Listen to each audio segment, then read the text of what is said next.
returning patient today. It's actually our original ingrown patient that we did a few weeks back, and he's here with a new problem.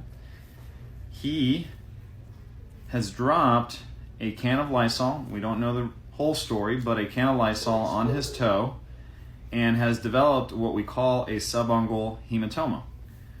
When we talk about subungual hematomas, it's the accumulation of blood underneath the nail due to trauma. And it's usually from either dropping something on your toe or stubbing your toe pretty badly. So in his case, he dropped something on it. When we look at a subungual hematoma, we try to ascertain the percentage of the nail that's compromised, meaning how much of the nail is dark and how much of it still looks normal. Usually, as a rule of thumb, what we go by is that if greater than 25% of the nail is dark, then it should be removed to evaluate and see if there's any laceration underneath the nail itself. In his case, it's almost 100% dark. So it definitely needs to come off. So we've already numbed our patient. You don't really feel anything? No. Okay, good.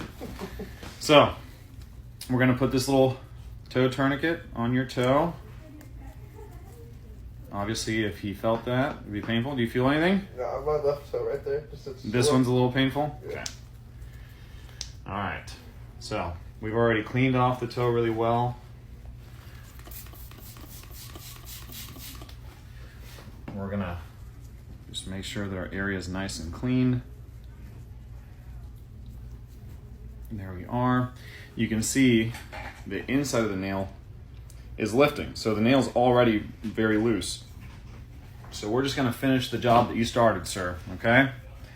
So again, we come in with our instruments and we try to gently elevate the nail folds off of the nail plate, or the actual hard part, the nail. And I try to do this very carefully so as to not cause any more trauma than is already present. One of the concerns with any type of nail trauma is that the nail has the potential of growing back either thickened or discolored, so the more meticulous we are trying to remove the nail, the greater the chances that you'll get a normal nail to grow back, okay? So I like to just free up all the borders. Are you feeling any of this? Nope. Good. So as you kind of work around the edges, it starts to really lift up and become loose.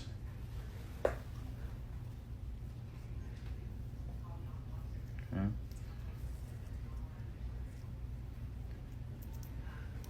Now we've already x-rayed our patient to evaluate and see if there's any underlying fracture in that phalanx or toe, and there isn't. So luckily there's nothing that we need to worry about as far as a fracture is concerned.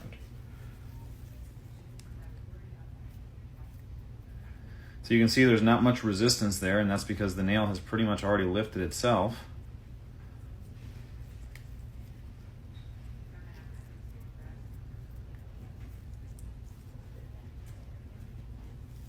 Okay.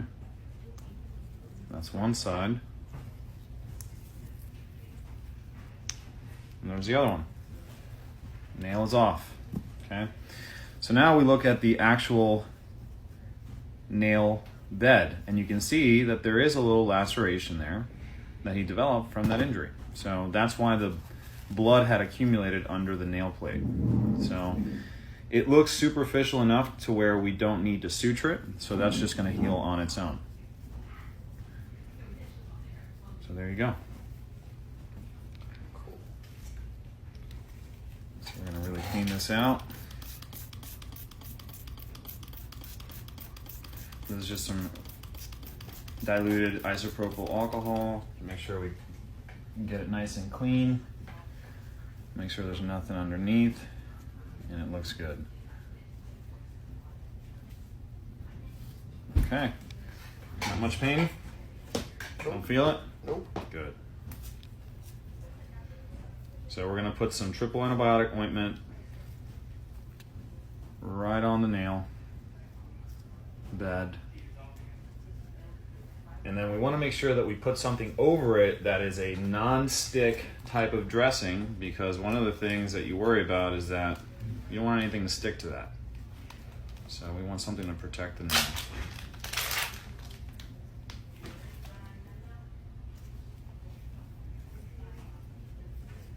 So this is some Zero Form, which is a non-adherent dressing. It's sticky. And just fold it, put it on the nail, and that's it. You're all done. Thank you. Yes, sir.